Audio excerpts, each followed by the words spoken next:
Welcome to the Trailer Island podcast. I'm Alex. I'm joined by Steve and Matthew. And we compare films and their trailers. Did the film deliver what the trailer promised? Correct. Yeah, so we make those little comparisons. Were we lied to? Were we told the truth? Were we, do they overpromise, underpromise, overdeliver, underdeliver? We'll sort it out.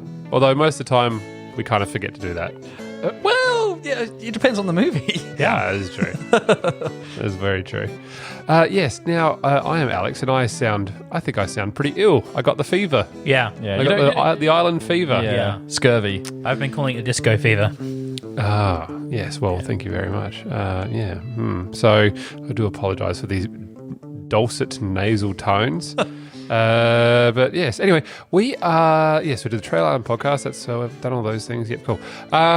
Is that right? Are you suffering from sunstroke? Okay? I'm a bit toasty, then I'm a bit cold, I don't know. Feverish, Feverish, perhaps. feverish. I think we need to take it to the island GP. Not the crab. That's a new character we can introduce. Are you all vaxxed up?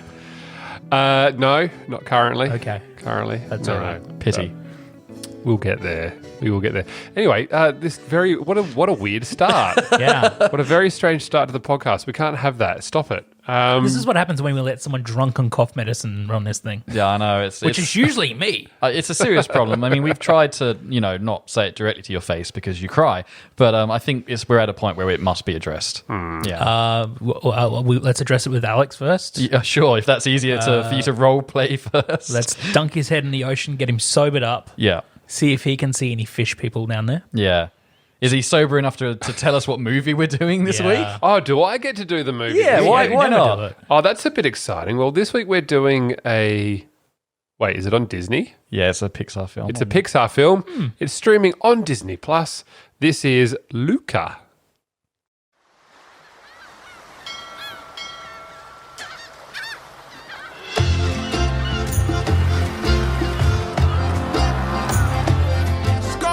We can go anywhere, do anything. We just gotta stick together. We underdogs have to look out for each other, right? Underdogs. This is gonna be the best summer ever. We'll ride down every road. See the whole world together. It'll be amazing.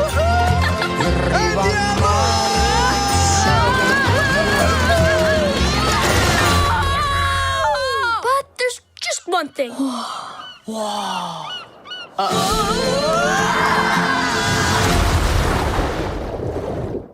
wait!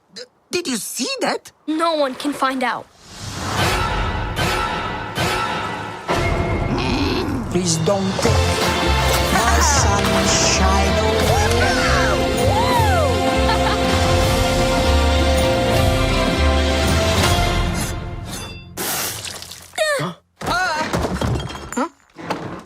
Where did you boys say you were from?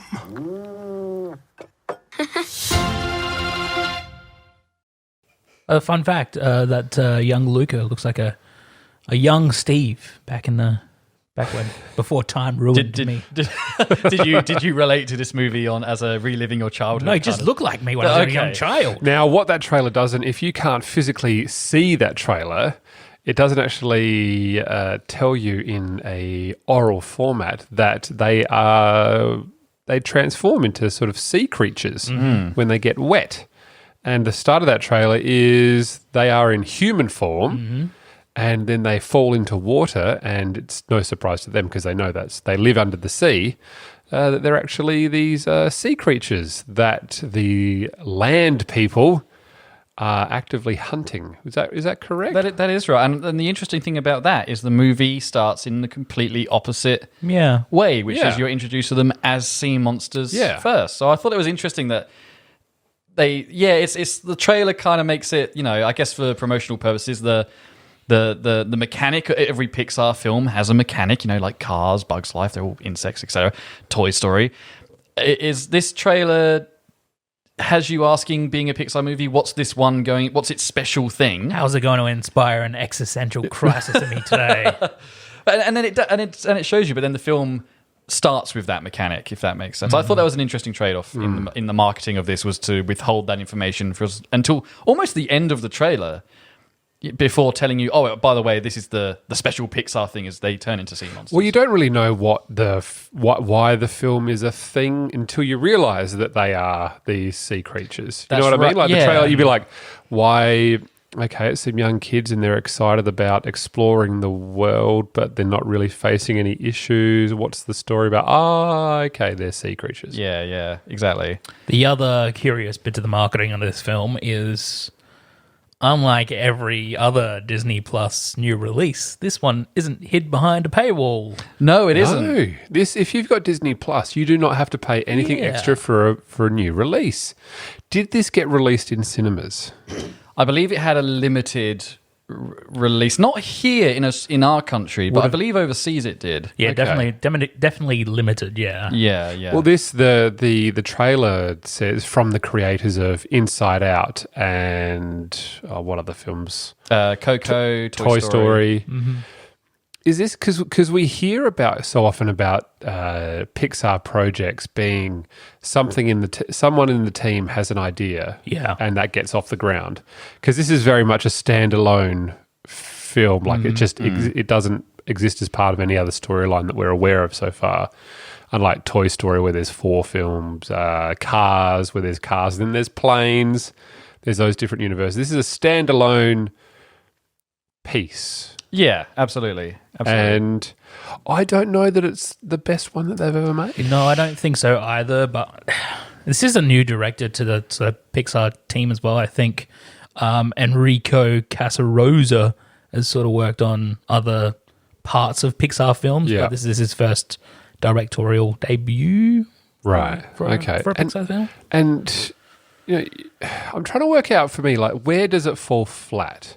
Because we all sort of have this same sort of vibe. We're all like, it didn't blow us. Or like, it has fantastic bits in it. But I just wonder, is there what's missing from this? What is normally a magical mix of things for Pixar? It's a very basic story. That's all it is. It's really like, it's fish out of water, and it's about 2 boys trying to win a bicycle race. You know, Quite literally a fish out of water. Yeah. It's not really deep. Oh God, I'm going to jump in here before it gets too out of hand.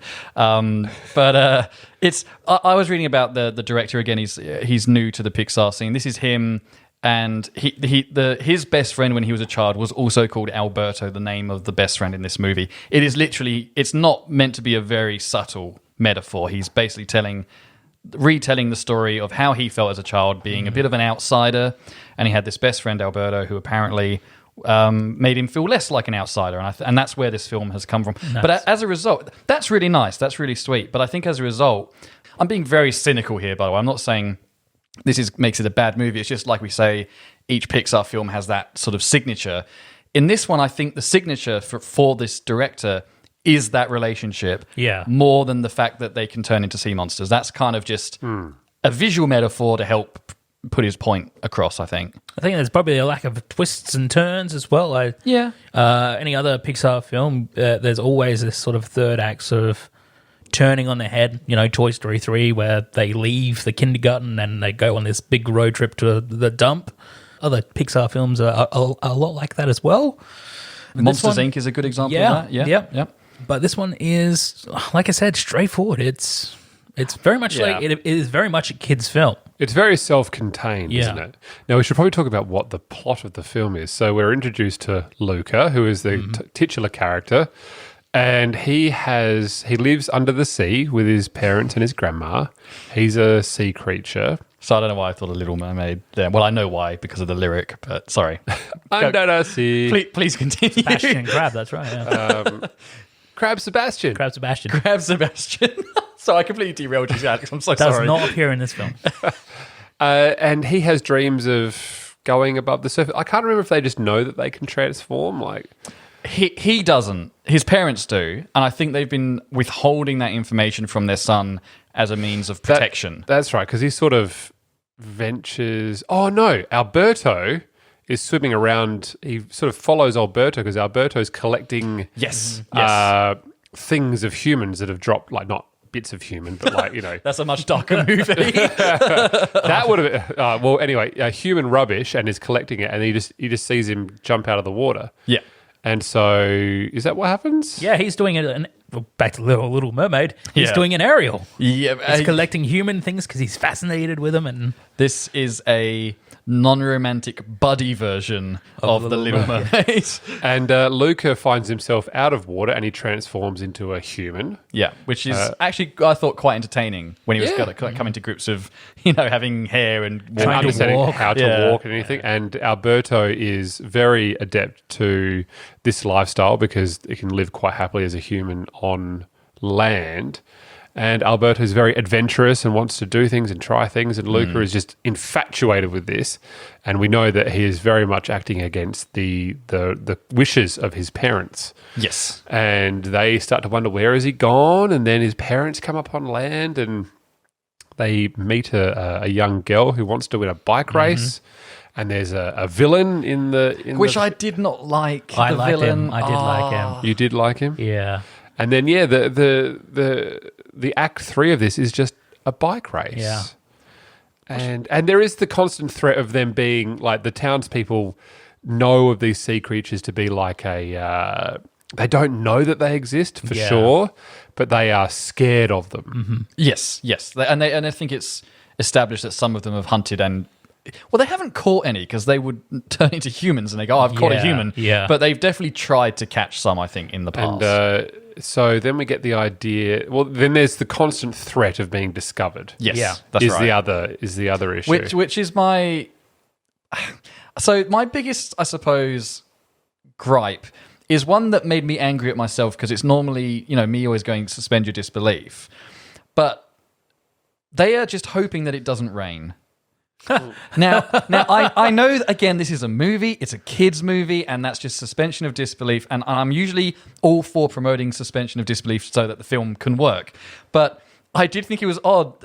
How is it they've been on land? It's established they've been on land, back and forth for a while, that they haven't been there and it's rained and someone's discovered them. I don't understand. But it does It is. rain during the bike race. It does, but that's for... It also rains when they're sleeping overnight one night. Yeah, They're no, living- that they're is in true. the That tree. is true. But then it's just, I don't know. I know it's set in a very sunny Italy, idyllic location. But I don't know, maybe because I was enjoying it, I thought, you guys, it's gonna rain, you stupid people. Wow. Of all Anyway. the things to be worried about. Yeah. Yeah. No, look, I didn't want them to... I thought it would have been lazy if they forgot that it would rain and then that's how they got discovered. I mean, they don't forget that it rains, they get caught out, but it's a monumental risk. I don't. They're kids. They don't know much about risk. No, of course. I really didn't have that sort of gripe with it. If I was going to make a criticism, I'd probably say that I'm not used to a Pixar film that doesn't dig deeper than this. But on the whole, this is just a really nice film, just a really nice, solid film that you can't. I fail to sort of poke holes in it a little bit. Yeah, no, look, despite my very, what's the word, cynical rain comment, it is actually, like you say, it's pretty, it's waterproof. Yes. It's it is. You watch it, it's a nice, concise 90 minutes. Yeah. And it's not really trying to outsmart you or do any, it's just telling its story. Well, one thing I've just realised now, thinking about it, because Pixar is usually quite good at it, is that there's not a lot of humour in there for adults. Yeah, that's what. Yeah. Yeah. Because quite often you get those jokes in the Toy Stories and stuff where you go, if you know contextually what they're saying there, that's quite rude. Yeah. Yeah. But in this, it's all very straightforward. There is a great scene where the mum is trying to discover who because she doesn't know what her son looks like when he's in human form. So Which I forgot, and I'll let you get your point. I just want to point out, I didn't realise that obviously she wouldn't know what he looks like. Yeah. I was initially a little confused. But anyway, please when continue. they have a little soccer game in the square and she's trying to work out who her kid is by splashing water on them and then just beats the ever-living crap with the soccer ball, all these kids, and just dumping them in this fountain. That was the funniest scene for me. So good. That was So good. That was hilarious. But again, I was confused. Like, why is she beating up all the? Oh wait, she's trying to get water on them. Okay, I get it now. But initially, I thought, oh my god, what's happening? I mean, I thought any bit with the one-armed father was just adorable. yeah. I liked his character. I also thought it was like it was a little bit weird that like he didn't lose his arm in anything. It was more the fact that he was born with one arm. Yeah. But maybe that was the point. I think so as well. Like you just sort of accept people for their own differences, no matter what. Oh wait, that does feed into his decision later on, doesn't it? Yeah. No, yeah, okay. I guess again, it sort of feeds into the fact that I'm surprised that we didn't get some exploration of the human psyche, or this is how people find their drive and motivation, or this is how the mind works. Oh, like when they're learning about the humans. More referencing like Inside Out and Soul and that sort of thing. I don't think it's trying to be that kind of movie. No, it's not. And again, the director is literally trying to make a movie that just is a love letter to his youth, when nothing mattered other than just trying to have a good time with your mate. Because a lot of it is about child wonder, isn't it? It is. Because Luca has these manifestations of these weird dreams. Weird dreams that we see, which are beautiful. Like the animation, Yeah. that water sometimes looks legitimately real. Pixar did a short movie a few years ago. I forget which Pixar. Actually, I think it must have been Finding Dory. Anyway, they did a short film, and it was I believe it was the hermit crab or something trying to find a shell on a beach. And I remember watching that thinking that water looks incredible. Yeah. But then I hadn't seen Pixar do it since until this movie came out. I thought, yeah, again, that water is just... Sometimes I just get distracted looking at the water, the way it's lapping up on the beaches. It looks incredible for an animation. Does that make the faces of the characters just a little bit off-putting, maybe? I did think they went too far with the cartoony. They're a little too I was cartoonish. okay with it. No, I was okay with it. I thought, I mean, not that, Pixar have ever done realistic looking humans, but I did think, considering how realistic the environments looked, Yeah. and the environments, we said the same thing when we watched Soul about New York in that movie, just how good it looks. I do think there were, it's hard because they're children as well, so they're not going to have the same definition as an adult face. But I thought maybe too far in the cartoony direction. But that's just a personal preference. I didn't accept it as much as I did in Soul. Yeah. Soul for me was a lot more cohesive. It didn't feel like Uncanny Valley. This one was like, okay, we've got like the torso of a young boy here, but they've put a cartoon face on it. Yeah, I get that, yeah. And we've got like a one-to-one representation of a Vespa there with beautiful detailing and an incredibly HDR realistic looking Vespa, yeah. I wasn't bothered by that at all. Okay. This is a film for kids, 3 plus? Yeah. Because it's a very visual film. It is. And it is stunning. It looks really good. Yeah. And like you said before, there are no surprises in this. Maybe as an adult audience, that's what we were maybe looking for. We've got to remember it's a kid's film. Yeah. And it completely succeeds as a kid's film. Yeah, absolutely. I mean, they have a thing where the friends fall out and all of that. And I guess that's the thing, is that there are literally no surprises in this. That's right. This is one of those movies I'd actually like to watch in Italian as well. Okay. I don't know why. It feels like that would be fitting for this sort of thing. It's definitely the closest to a foreign film that Pixar, and I mean this in a positive way, but it's the closest Pixar I've ever come to making some kind of foreign movie. What about Coco? Sorry, you know what? I haven't seen Coco. I apologize. I haven't seen it. What about Brave? I couldn't understand the thing. I thought Brave was a DreamWorks movie, and I have not seen it. No, that's Pixar. Is that Pixar? Yeah. If you get a chance to watch Coco, yeah, you'll ball your eyes out. Oh, good. Oh, great. I also haven't seen Inside Out yet either. You need to. Yeah, I know. My mum's been trying to get me to watch Inside Out because she says it's apparently incredibly good. And it is very good. And I'm an idiot and ignore that and watch Skyfall again. So I should probably expand my horizons. All I can say is Bing Bong. Yeah. Okay. Yep. All right. Okay. Yep, All right. yep. Fine. Maybe I'll have a Pixar double billing and I'll watch Coco and Inside Out together. That could be, a lot of tissues will be needed. There'll be a lot of tears by the sounds of it, but that could be fun. Anyway, back to this movie. Did anyone want more of the deep sea uncle? You get a bit of extra of the deep sea uncle in the credits.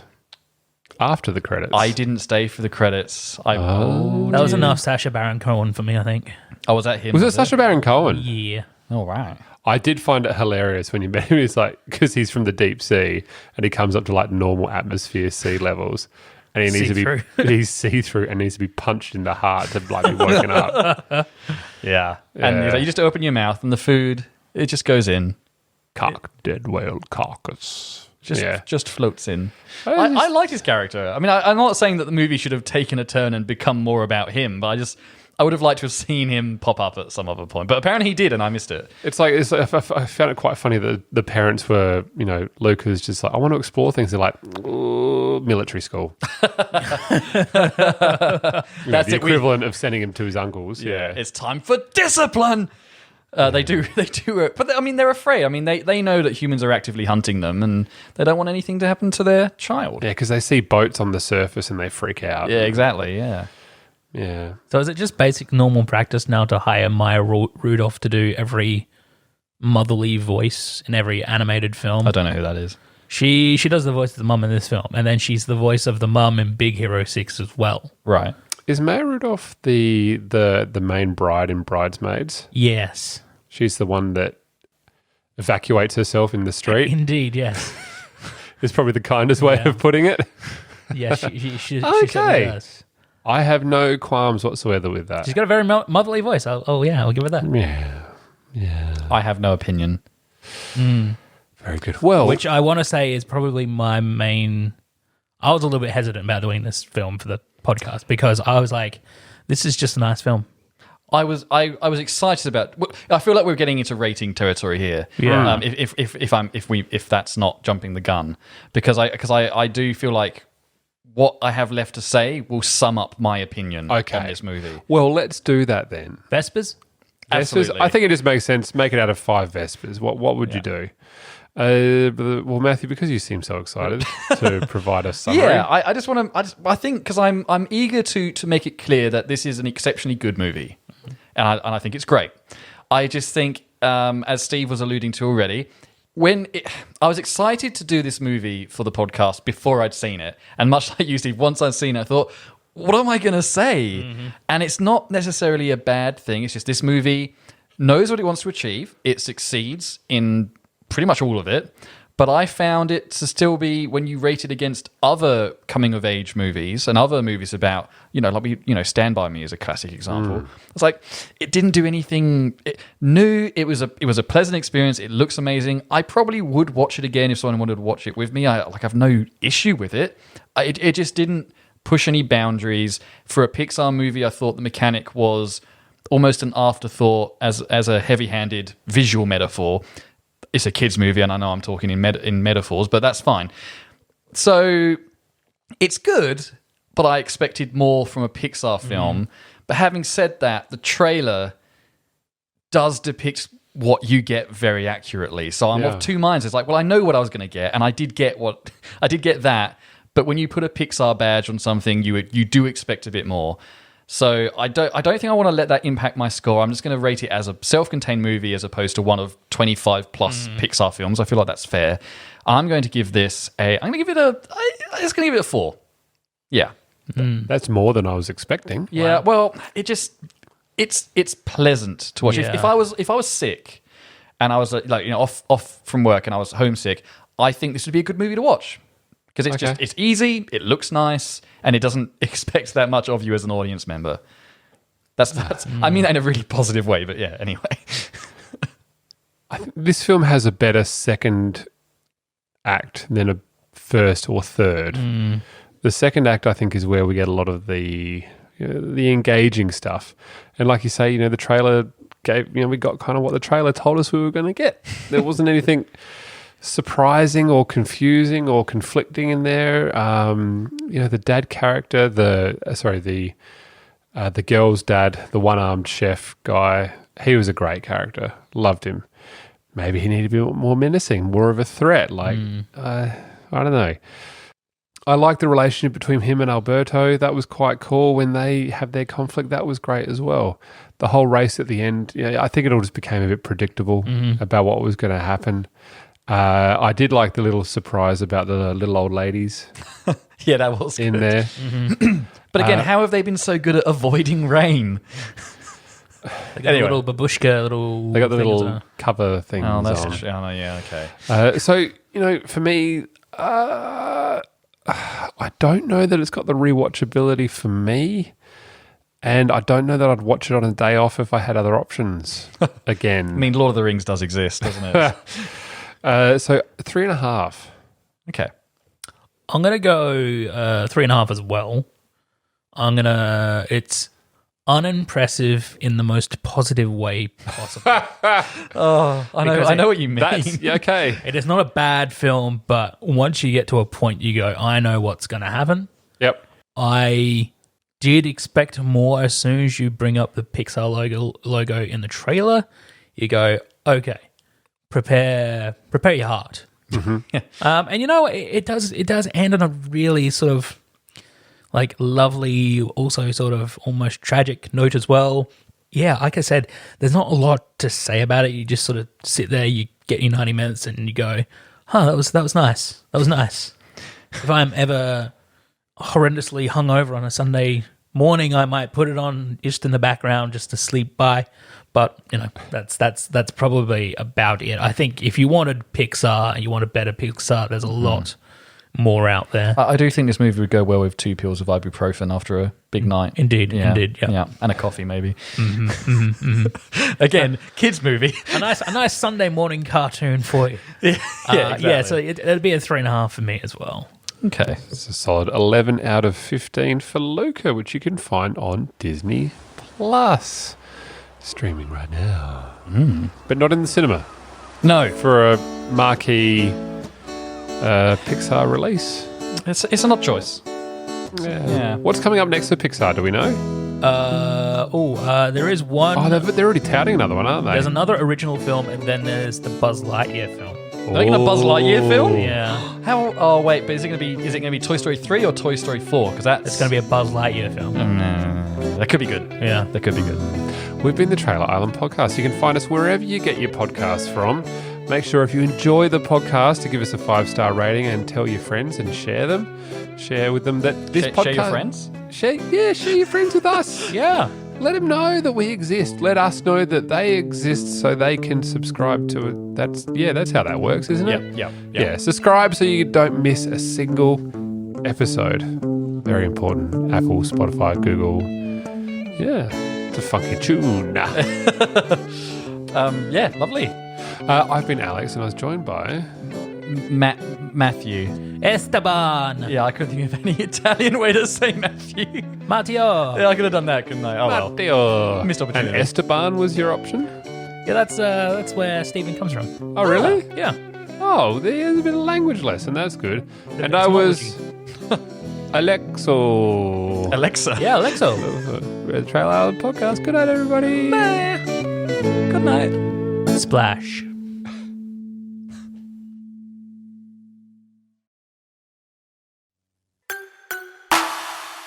This is a Narrative Network podcast.